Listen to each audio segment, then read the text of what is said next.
from Orlando, Florida. You're now listening to the OZone Podcast, the voice of Orlando Magic fans. Join us every week for a unique fan perspective on all of the latest Magic news and updates. The show starts now.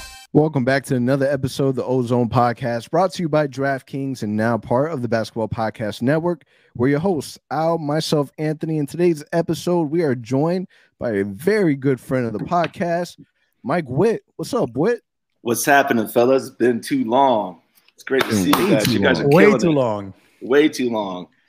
Way too long. I feel like so much stuff has happened, like in between, like pandemic. I had a baby. NBA G League bubble. So many things in between. Someone had a championship in Orlando, and it wasn't our own team. That's crazy.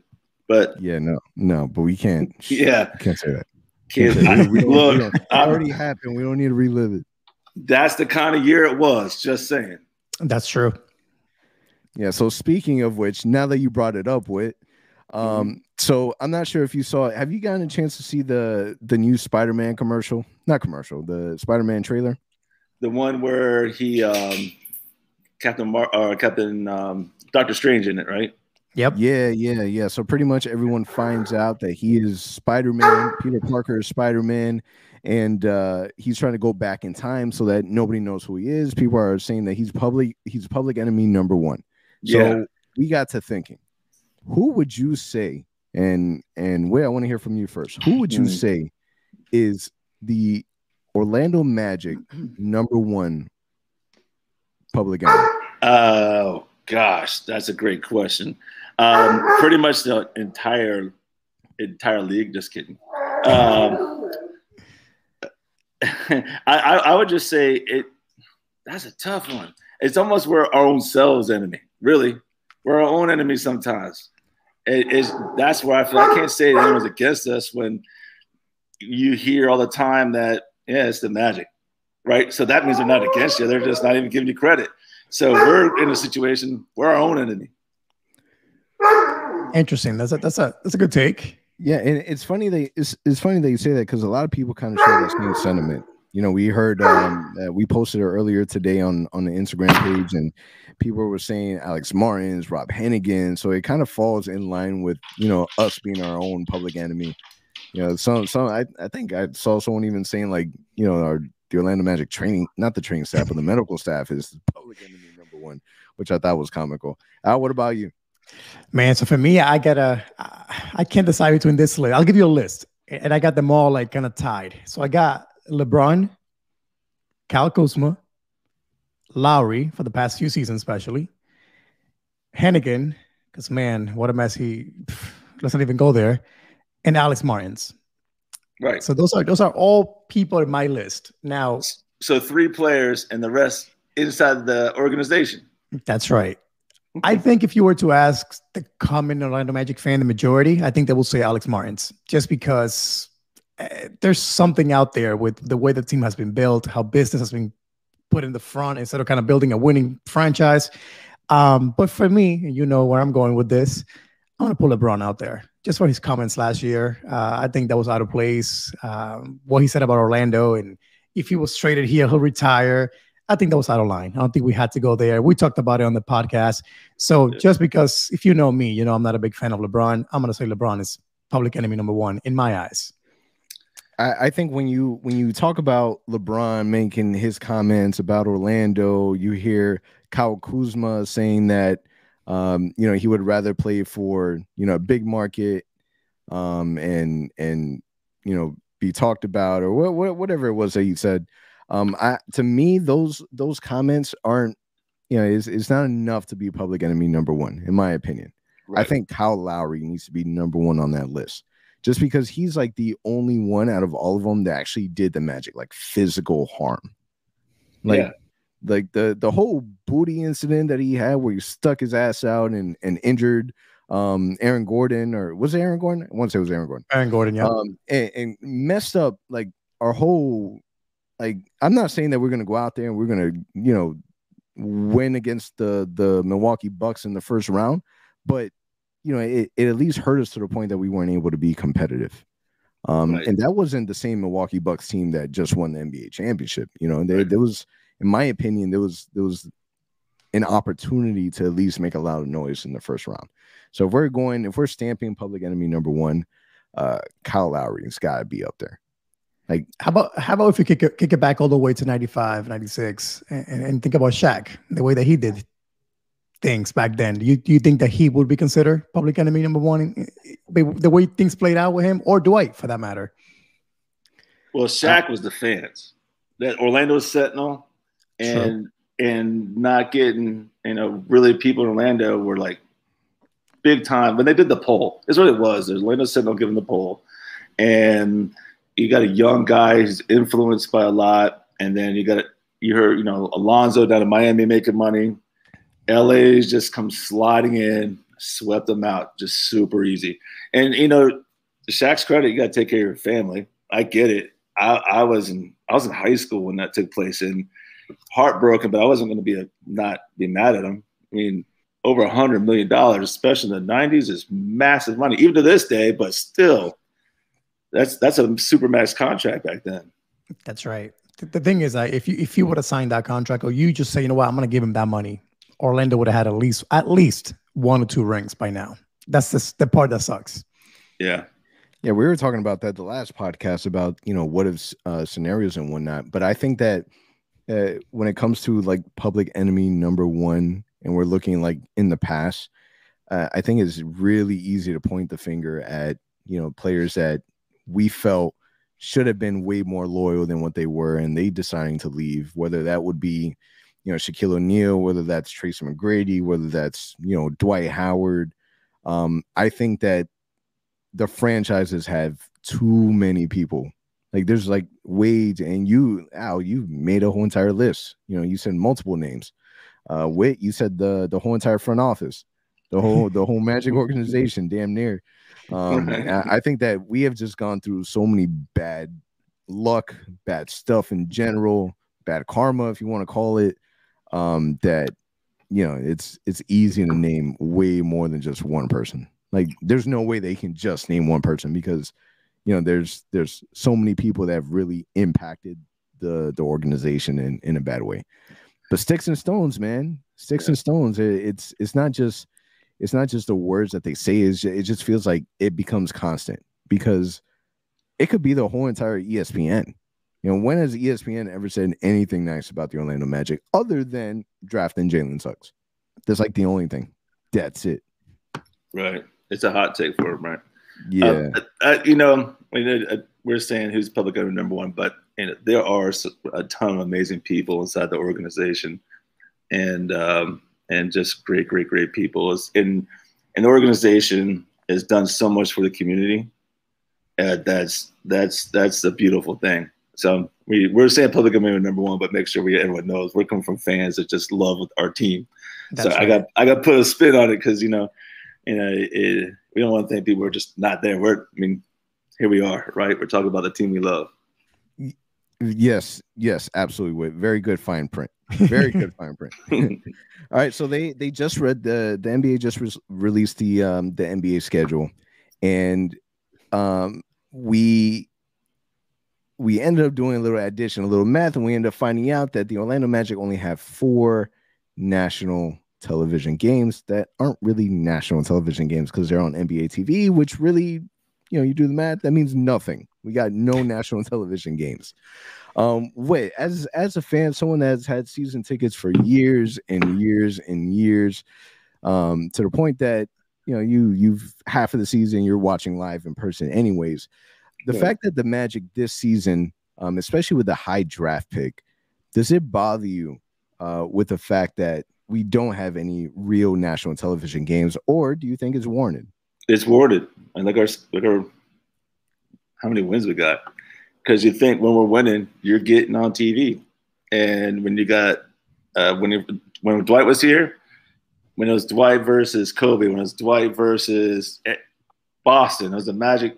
Those big games are always televised on ESPN, because it was fun, because the crowd was just even more hype on those ESPN games, right? And our team was winning. We're getting those winning records, and the games would start at 8.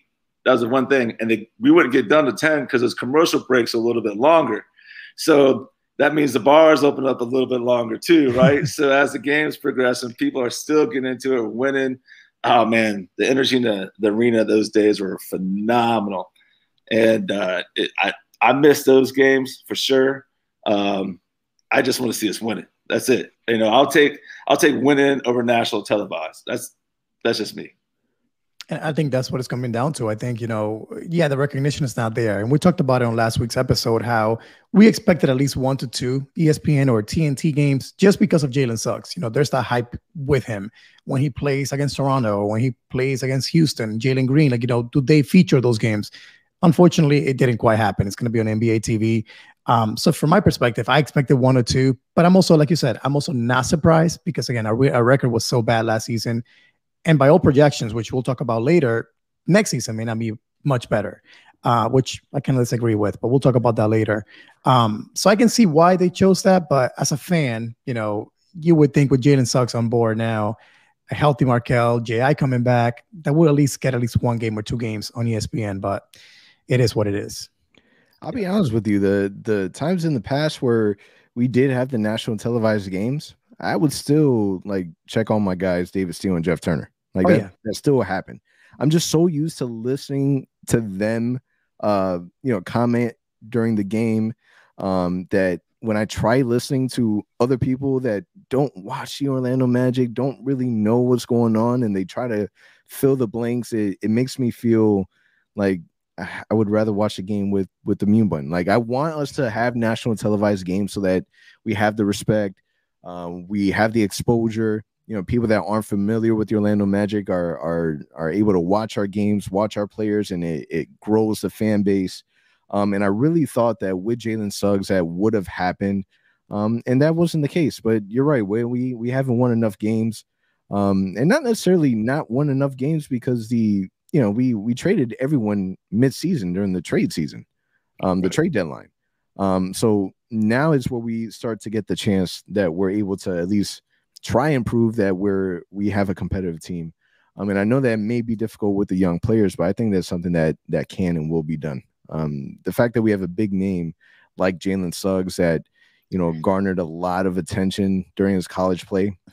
I honestly believe that will transition over to the pros. Now, with the young players that we have, if you've been paying attention to social media, a lot of our young guys have been spending a lot of time together bonding over in Charleston, South Carolina. So we've seen players like Mo Bamba, Jalen Suggs, Cole Anthony, the Wagner brothers, Jonathan Isaac is out there, Iggy's out there. I haven't seen it, but Al, you said that Markelle was out there also. Mm-hmm. How important is team chemistry? How important is this trip to really get the players accustomed to one another so that it's are we really going to be able to see the impacts on the court with this team chemistry trip that they have? Yeah, it's vital. It's critical. Chemistry is everything.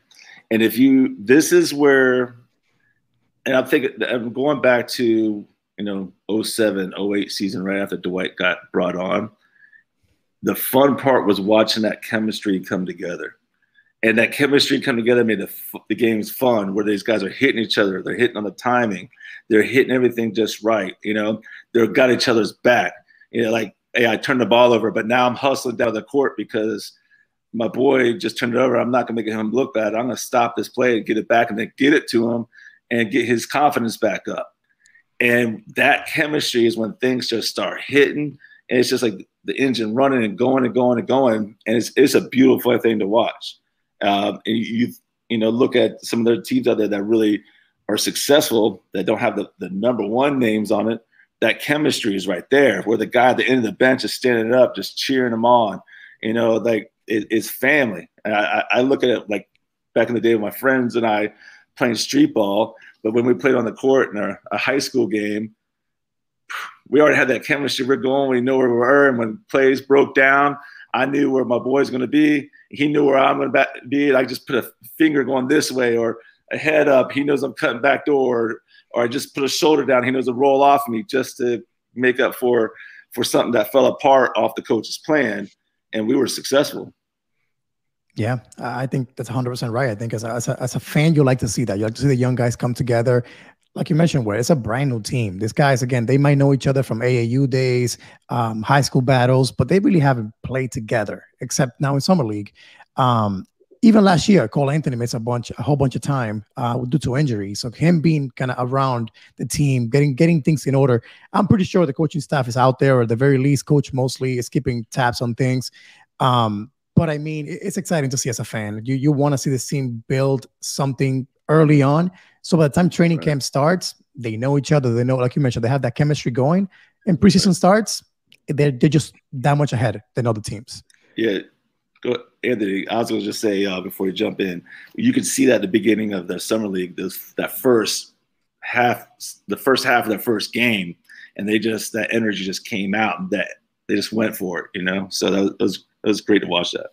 Yeah, and I think that them all hanging out like that, it builds trust, and trust is so important on the court, so important. And I think that at the very least, this team is going to be extremely entertaining on and off the court. I didn't mention, but Chuma Kiki's out there also, and Cole Anthony has been roasting. Talking about roasting Chuma Kiki, RJ Hampton out there, and it's not just a trip where they're over by the water and that's it, man. They're posting videos of them actually inside the gym, so they're putting in some work.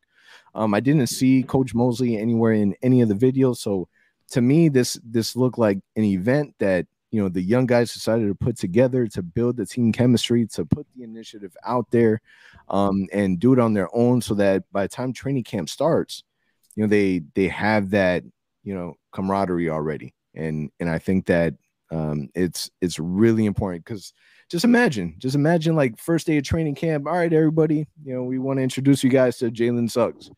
And that's not the case. They're going to be able to, they're already familiar with the players. And I think that, for two brand new rookies coming in, that's so important. Cole Anthony, he didn't get that last season. Chuma Kiki didn't get that. Jonathan Isaac didn't get that. Like, there was none of that before.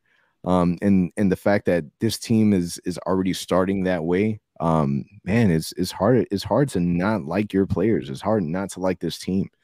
It kind of scares me a little bit, because it reminds me a little bit of Alfred Payton, Tobias Harris, Victor Oladipo. Those guys were so close together, like so close together. Kyle O'Quinn.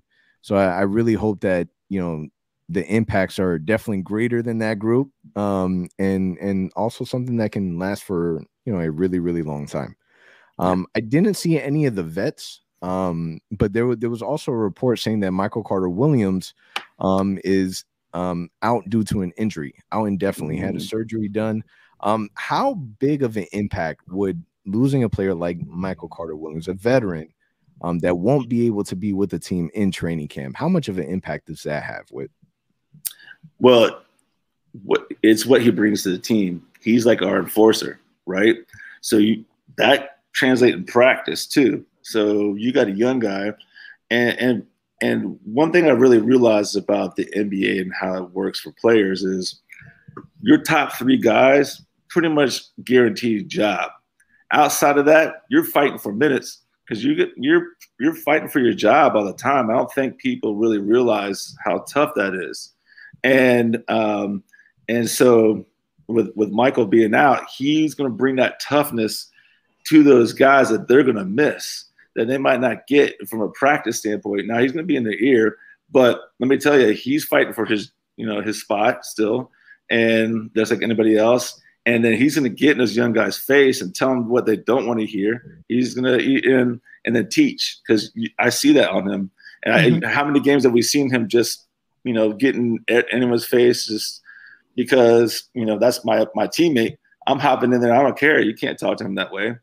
And who's going to be that person? I still think it's him on the sidelines. So, but in practice, I think young players, and just keeping that physical, humble spot, he's that guy. Now, let me ask you this quickly. Did you think that he was going to have a role in the rotation, like at the start of the season? Did you see him coming off the bench and getting minutes, or did you think he was going to be more of a vet that was not going to get minutes, much like Robin Lopez may have that role? I don't know Mosley's offense. I haven't really seen it. It's just going to depend on how he runs his team. If you really think about it, just seeing how MCW works, he's a grinder. He's going to do what it takes, but he also is team first, and so he knows what he's got to do. So coming off the bench more likely, but with injuries that we get, which is just, it's critical. That's right. Yeah, I mean, to me, and I get the criticism that MCW gets. I get it. I'm an MCW fan and supporter. I like the fact that we have, a solid guard that can play 1 through 3 and that can guard 1 through 3. I know he gets criticized for his offense and his shooting, but this dude is a tough defender, and he's also a player that he's actually a perfect vet if you really look at it. He's a player that was literally awarded Rookie of the Year, and then almost found himself out of the league and was able to fight his way back. So he's someone that has really seen the highs and seen the low and everything in between. So if you have a player, and we've seen where our players have gone through stretches where they haven't played all that well, it's really easy for a rookie to really lose.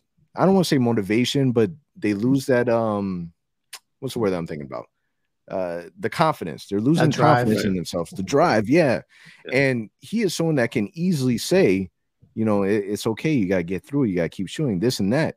To where if it's a player like, Jonathan Isaac, Markel, that they've always been, considered. I mean, maybe not Markel because he's gone through his trials and tribulations in Philly. Yeah. But my point is that he's someone that I wouldn't mind being in the ears, him being in our rookies' ears, because again, he's able to go in there and really talk about, the four corners of the NBA, the highs, the lows, the goods, the bads. And I think that one, he's still able to do that because he's still going to be around the team. And two, he's someone that again he's a versatile player that can really add a lot of things. Now, you brought up a good question. What would have been his role in this NBA and with this team under Mosley? And I think that that's the $1 million question. I think that we're going to really find that out with Coach Mosley. What will be his priorities? We know that's coaching and developing, but in what format? What does that look like? Are we going to be playing Gary Harris 25, 35 minutes a night? Are we going to be playing Terrence Ross a lot of minutes? Are we is he really trying to make sure that he wins every single game? Which obviously that's, if that happens, great. But is it worth it in the expense of the development of a player like Franz Wagner, RJ Hampton, Cole Anthony, Jalen Suggs? Right. And I think that we're going to be able to find that out a lot sooner than later. Agreed. Yeah. Now, we officially reported that we have signed Mo Wagner to the Orlando Magic. So it was reported a while back, but now we have made it official. Now, the funny thing about it is that originally they announced that, Franz Wagner was going to wear number 21, and that was Mo Wagner's jersey that he wore with the Magic. That was the number that he wore last season. Now, it was reported that Franz is going to give up his now 21 number to his big brother Mo, and he's going to be wearing the number 22. So my question to you, Whit, if you have a number, and when it comes to sports, everyone has that number that they feel comfortable wearing, that they wear all the time, season after season, team after team, game after game. You wear this number, and this number means something to you. It could mean luck. It could mean that, you wear that number and you're able to confidently go out there and score 20 points a game, whatever the case may be, whatever that number means to you. If to your best friend, to your brother, to a family member, if you guys are playing on the same team and you guys share the same favorite number, would you give that up? I'm just the type of person. I'm just that type of person that, I'll take the shirt off my back for people. That's just who I am.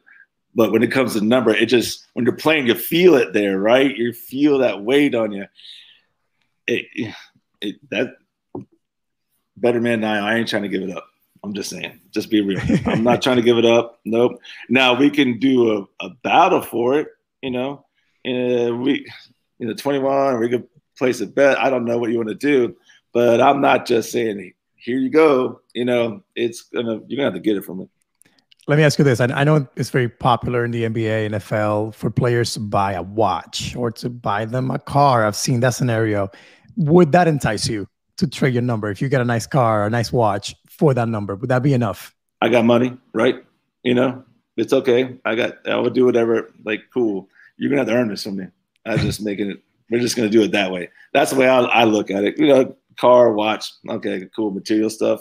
But the story that you didn't get it is worth more than just get it from a car.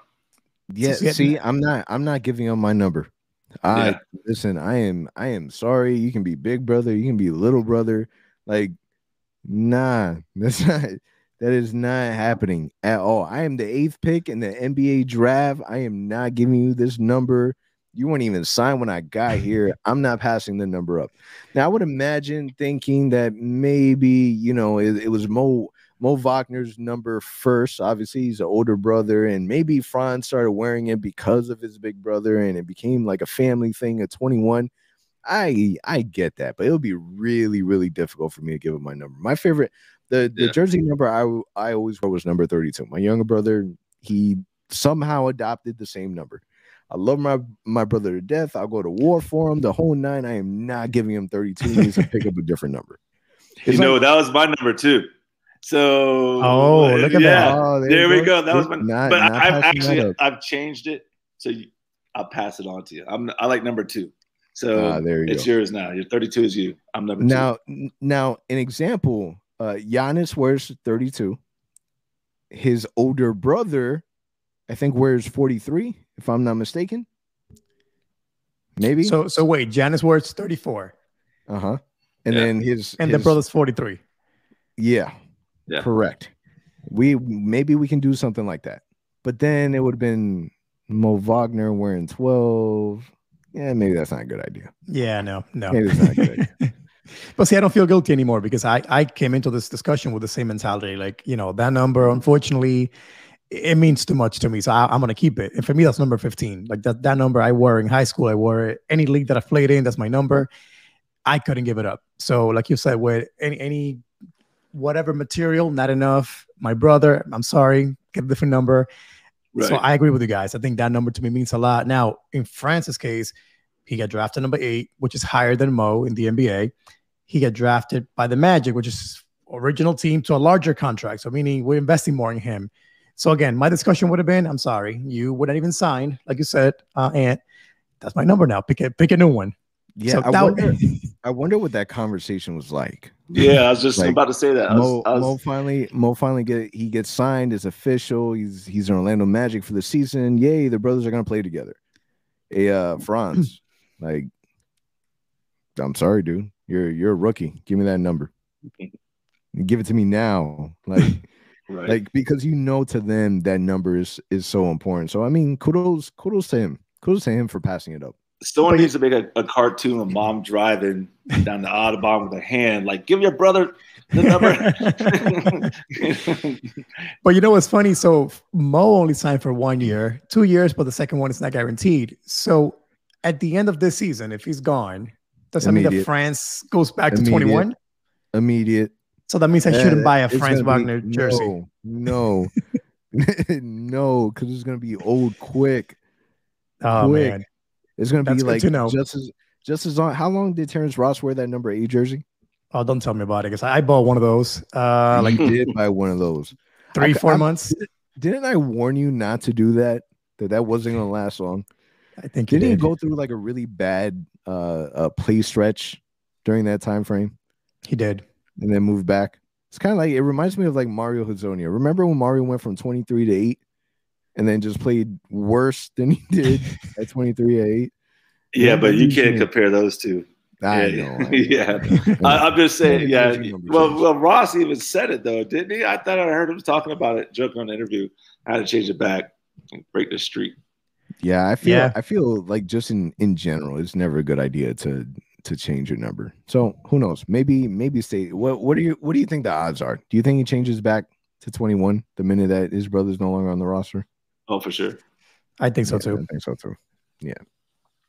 All right. So a viral video came out this past week where DeMar DeRozan was doing an interview, and he says that him and Vooch, they have talked about for years wanting to team up and play together.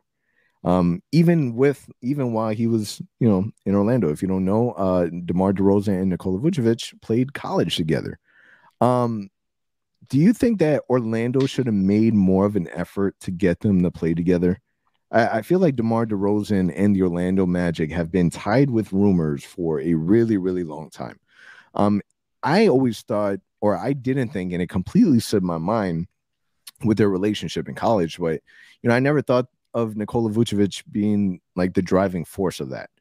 So with that being said, do you wish that the Magic would have gave or really pushed for DeMar DeRozan to come play with Nikola Vucevic? Are you kind of happy with the outcome and glad that we blew it up? If it was 3 years ago, and we needed that. I mean, we've always needed shooting and an extra offense and a good defender, and DeMar's incredible player. But 3 years ago, yeah. But I think we upgraded with our position now. I'm about to mess up a name. So Carter, you guys I got all twisted up. Wendell Carter? Wendell Carter, yeah. I think we upgraded Wendell Carter. He finishes above the rim. He gets up and down the court. He's got a strong motor. He's a defensive presence. He's going to fit in well with this team because these guys are going to want to run, and your big man needs to be there. And when they slip up on a defensive miss, he could stop and block the rim, protect the rim. Vooch couldn't do that. And Vooch, great shot, good pick and roll. Offense broke down, he could drop it in, but running the offense through him, you don't have to run the offense through him completely. But he's got offensive game. I think we upgraded, especially what we're doing now. Yeah, I think that if I had to answer that question, it would be back in 2019. I think after we made the playoffs for the first time, we got kicked out in the first round. I think that offseason would have been the one where we make that move. And I know Evan Fournier wasn't going to be here long term. So what do? You trade probably Evan Fournier, maybe a first round pick, and whatever else it takes for DeMar DeRozan. And now your selling point is, hey, we made the playoffs last year. Now we're going to try to have two All-Stars play together and the rest of the team, Markelle, J.I. healthy, all the good stuff. And then Vooch showed that he was a legitimate All-Star by that time too. So 100%. It made sense to kind of make that push. So I'm mad in that stance. I would have loved to see at least DeMar here 1 year, 2 years instead of Fournier and see what that would have looked like. I mean, imagine starting Markelle, DeMar DeRozan, Terrence Ross, J.I., or Gordon, and Vooch. Like, that would have been an exciting lineup in the Eastern Conference. But like you said, 2 years ago. Now, looking at the future of the franchise, I'm so much more excited about what we've done simply because even with DeRozan, I don't see the Magic reaching the Eastern Conference Finals or winning a ring. It would have been fun, but it wouldn't have been enough for me to say, let's kind of just spend all this money on those two guys. So for me, the outcome, it is what it is. I'm happy where we are, but it would have been fun to watch back in 2020. Yeah, I think DeMar DeRozan would have been a really bad fit. I'm glad we didn't do it. There was concerns about his shooting ability. He's one of the best mid-range shooters in the NBA, but outside the arc, there was a really big struggle there. Not saying that it's we had. It's interesting because what would that have looked like? We've all we've known was Nikola Vucevic and Evan Fournier, like, for years. That's what we knew. So it is enticing to think of, a player that would have forced Nikola to not be your number one option, to now be your number two option, and to kind of take that pressure off of him. So that would have been fun to see.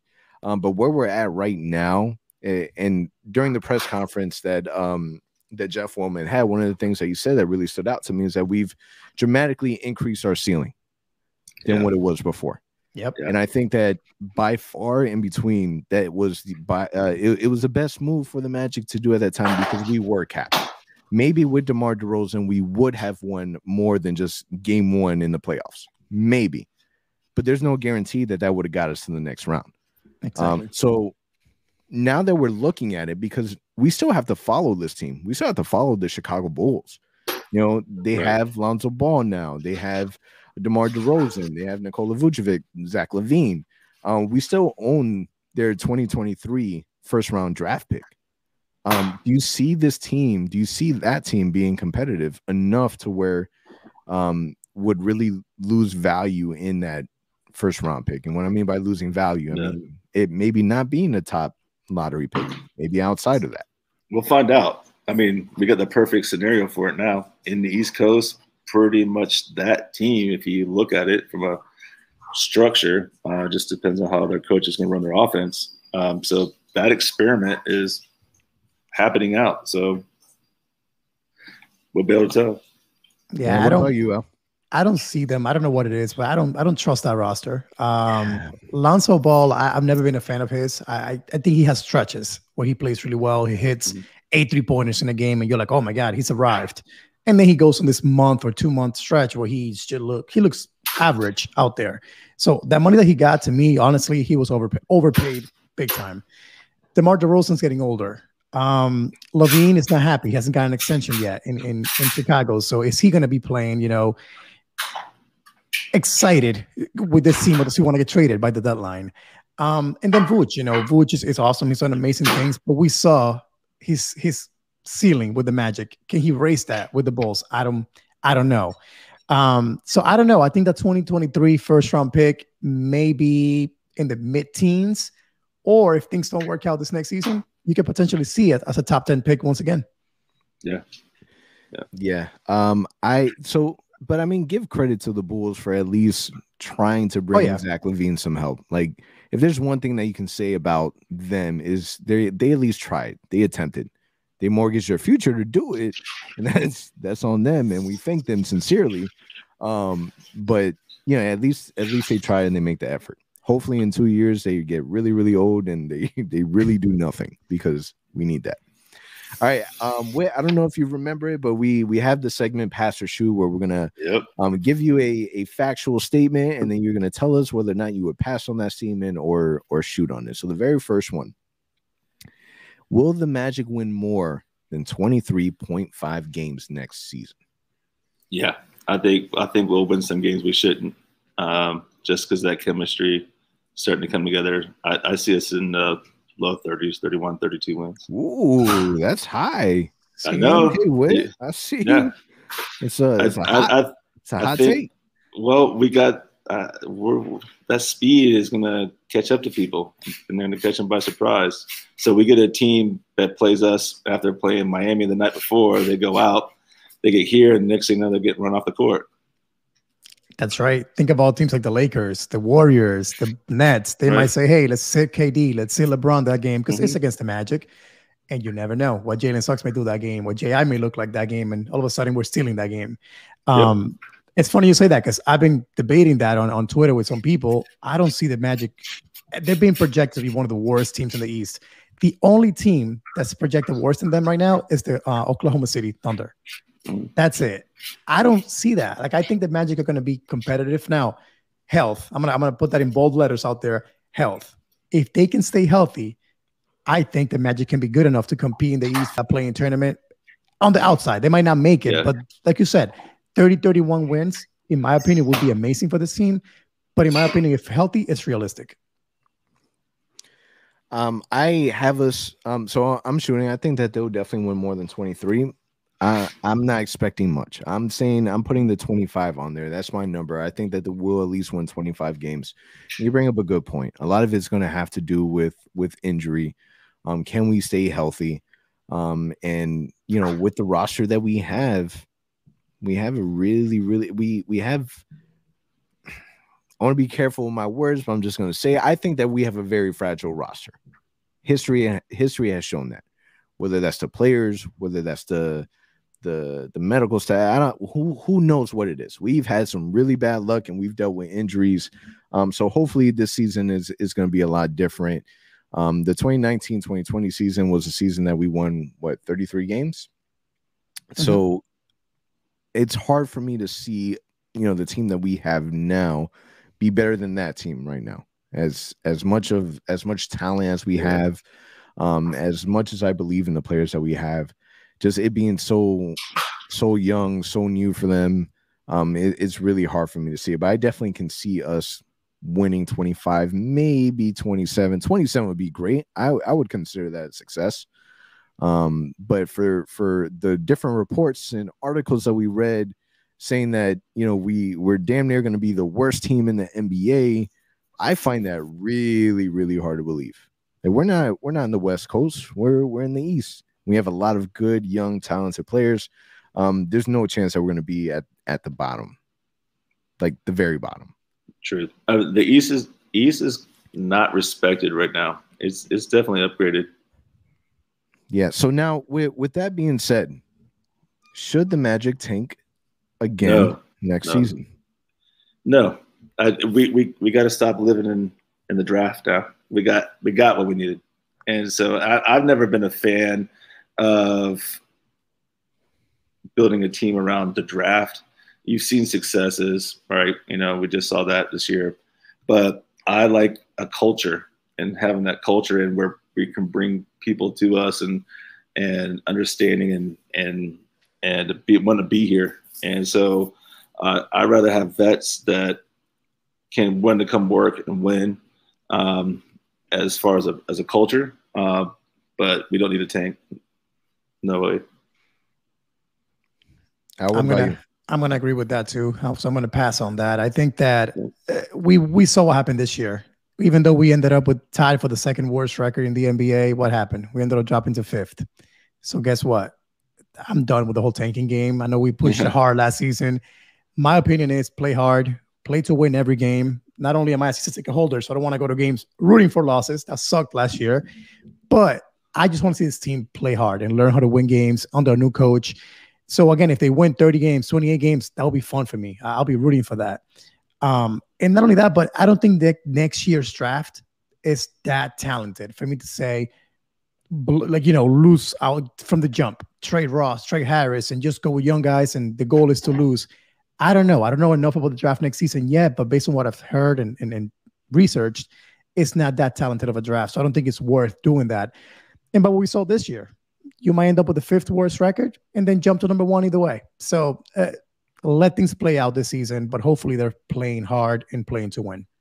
Yeah, and nobody in their right mind has a mindset of wanting to tank, especially not this early. Like, who goes into watching a brand new season of you know, the Orlando Magic basketball, especially when you have, you know, excitement of Jonathan Isaac coming back, Markelle, Jalen Suggs, and start thinking tanking? No. Like, I'm depressed even like talking about it, because imagine wanting your team to lose for a whole entire season. Like, we did that for half a season after we traded everybody, and that was brutal. It sucked. Like, brutal. Like, if you're passionate about the team, right, and at the end of it, you're internally like battling with yourself of wanting your team to win because it's your team, but then knowing that them winning is kind of hurting your chance of your future being better to acquire talent. I think it's just it was last season was terrible, and I never want to feel that for a very, very long time. No tanking, zero tanking. If it happens because we're developing our players, then okay. But at least they're going out there and you're trying to win. It's for the good. Yeah, absolutely. All right. So next one, Wendell Carter Jr. should receive an extension from the Magic and be the starting center on opening night. Absolutely. Yes, that's a shoot. Yeah, I'm a huge fan of him. And I like what he brings to the table right now. Let me ask you, Will, one thing that has been rumored is $70 million for 4 years for Wendell Carter. Do you think he's earned that money already? You'll be okay with that amount of money? Absolutely. Yeah? Pay him. Yeah, pay him. Pay my man. What said he's coming up front with it. He's going to pay him first. He's going to put a little donation. Yeah. Yep. And want to take care of the family too. Whatever it got to take. There you go. So for me, I know we've been talking about this, Amy and you, for the past few weeks. But for me, I'm on the fence on this. I just want to let them play it out. Him and Mo Bamba. I think we talked about it 2 weeks ago. So I wouldn't sign him just yet, just because he's been hurt a lot in his career. Much like Mo Bamba has. So I want to see the two of them battle it out and earn that contract from the Magic, because I think ultimately they don't bring both back. I think ultimately they're either going to trade Mo Bamba or Wendell Carter or let one walk. I don't think that's the case. They want something back for their guys.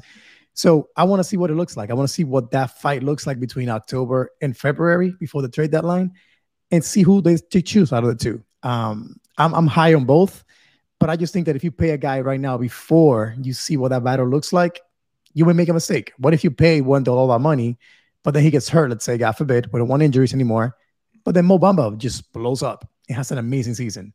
Now, what do? You just committed to Wendell when Mo Bamba showed potential this year. But isn't that the NBA? Isn't the NBA paying based on potential? Like I get the concern with Wendell Carter is injury, but the games that he played for Orlando, was way, like, his physicality, the way that he played, the presence that he had in the paint, like, it's something that, as much as we like Nikola Vucevic, he was very finesse. He really didn't get in there the way that Wendell has, and Mo Bamba the same way. I think starting night, I think that Wendell has a really good chance. My concern, not really concerned, but Mo Bamba has already been doing the extra credit work. He made sure that he was the first one to meet Mosley. He already spent time with them. Was a part of training camp, so he has a really good impression. He's already putting in the effort, which is something that you want from Mo Bamba. You want him to be like in the front of the class, making sure that he's paying attention to everything, writing down notes. Like, you want him to be that dude. So I think it's a toss-up. It's really a toss-up. If Steve Clifford was still the coach, there was no way in hell Mo Bamba was going to be the starting center. Yeah. Now he has that opportunity, and I think that. I wish, who was that said it? LeBron James said it. He said that he wishes that there would be, I'm losing my train of thought on it. What's the name of that show that they have for football, where they're taking a look at training camp? What is the name of it? I can't think of it. Wasn't it the John Gruden, something like that? Or First Take? Oh my gosh. Oh man. All right, so it was on HBO, right? Yeah. It's the show Hard that Knocks. they have. Hard Knocks. There you go. Terrible. How do I not know that? I wish that they would have that for Orlando. Like, it doesn't even have to be anything major. It doesn't need to be on HBO. Just something for the fans where we're able to watch, like, the video, like, full. Like, I want a whole hour episode of how day one of training camp went. Like, I really want to see Mo and Wendell go at it. And go at it the same way that we're going to see Cole Anthony, and if Markelle Fultz is healthy, Cole Anthony, Markelle Fultz going at it, because when Markelle went down, that was Cole's job, and now Cole has to worry about Markelle. Cole has to worry about Jalen Suggs. Cole has to worry about RJ Hampton. So I think that it's great because we mentioned earlier they're building that team chemistry. They're hanging out with each other, but come training camp. Right. And wait, you mentioned it earlier, like, these are people's jobs, and you're fighting for your job. Yeah, but and I think that's going to be a battle for sure. But it's a team game, right? So the guys, I think when you're battling for positions, obviously minutes, getting there, and the job, but also having transparency with the coaching staff on what your role is vital in this, because being competitive on the court and practice to the push, because you think about Jordan, what he did with his teammates, because he was checking to see if he's there, right? But when he's not battling someone else, this is his team. So when I think about battling each other behind the scenes, it kind of undermines and creates a kind of negative culture. And I don't think Mosley wants that. I think he's like looking at here's your role, here's what's going, this is what I need from you, this is what I bring out of you, and then seeing how people are going and then filling them in. That's the way I would approach it. I just don't want guys just battling. I want my team to have transparency and true leadership. Yeah, and I agree with you, Whit, to a point. And right.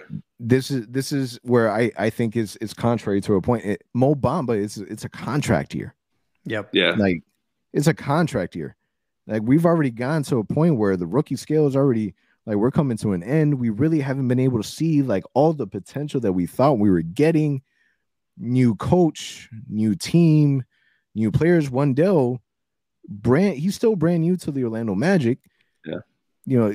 Mo Bamba is he already has all the experience. He knows everything. Like he has the opportunity to take it. And I think that if he doesn't go into training camp with that mindset, Wendell Carter will. Oh yeah. Because he already plays physical. Yeah. So I think that just in that regards, it would be hard. As much as we would want to talk about team chemistry and playing and playing nice with each other, I think Mo Bamba's like the last person that can have that mindset because it is a contract year. Yeah. He just needs to prove he's got a motor. If he can prove he's got a motor, he's got it. Because that's all he needs. And I will say that's the one thing that's the one thing that he's done really well this offseason. Whenever he's been interviewed, he's been saying that a lot. I'm working on my motor. Yeah. So I don't know if that's a Coach Mosley thing that he got in his head and said, listen, you got to pick it up. Yeah, I've seen your tape and it's not that. That's not going to get done with me. So he got that in his mind now. But I think the fact that Clifford is gone, that alone, it's going to just refresh his everything, his mindset, his passion for the game. Because again, and not for nothing, I don't know what the issue was with him and Clifford, but it's tough, man. When you have to show up to a job knowing that no matter what you do, it won't be right. It won't be enough.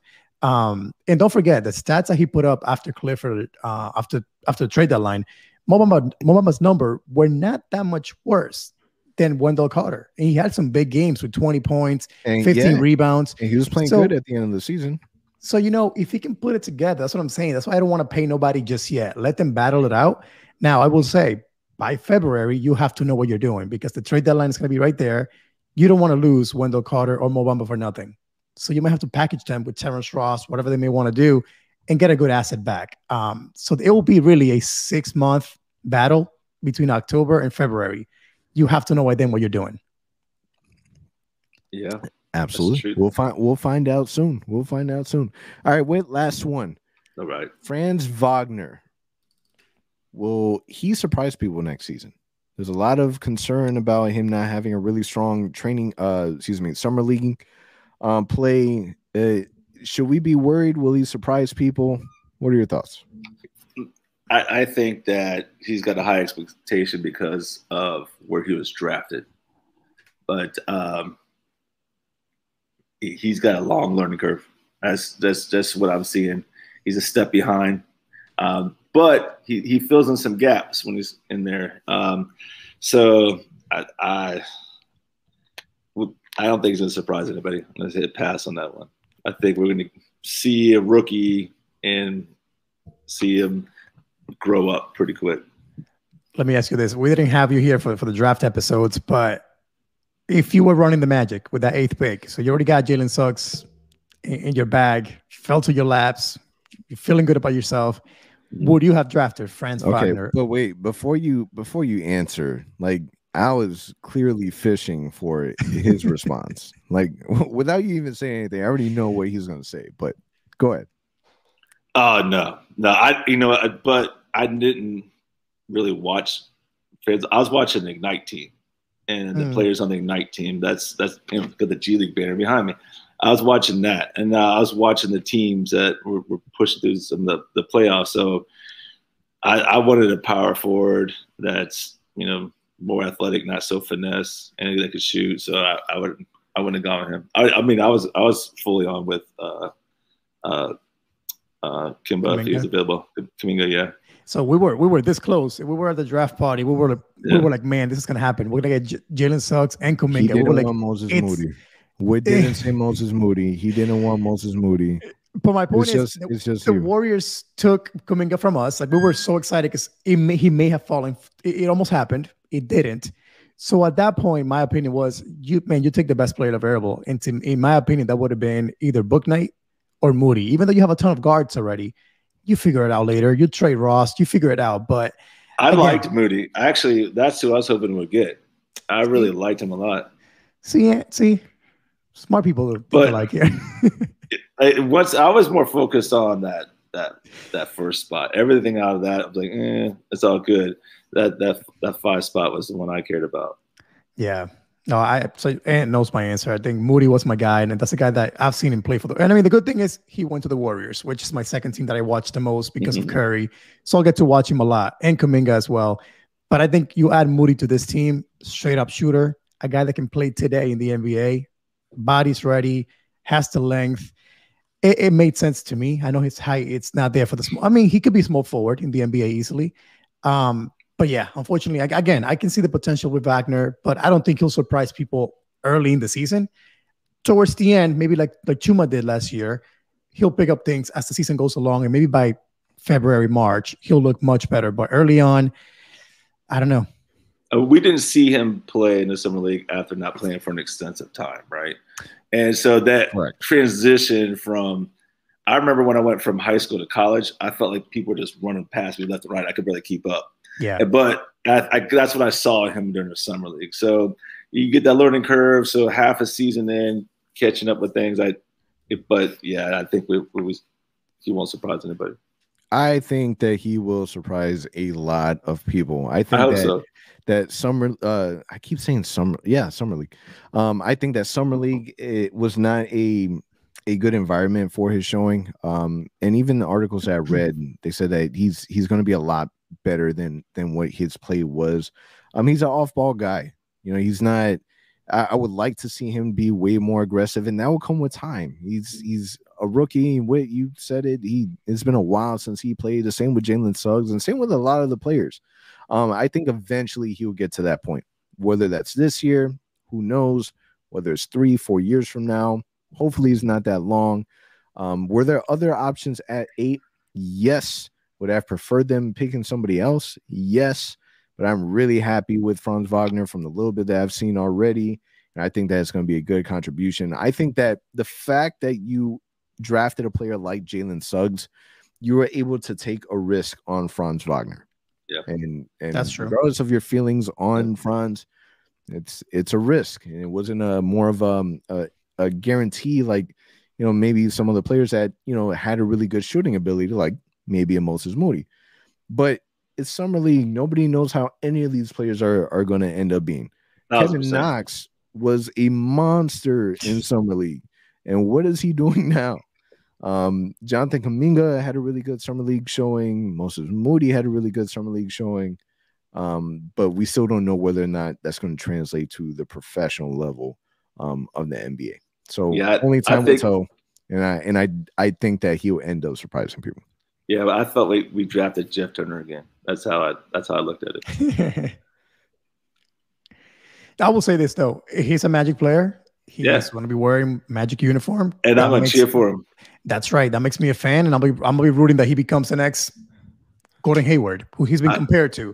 Like, I'm okay with that. Like, again, we're going to root for him.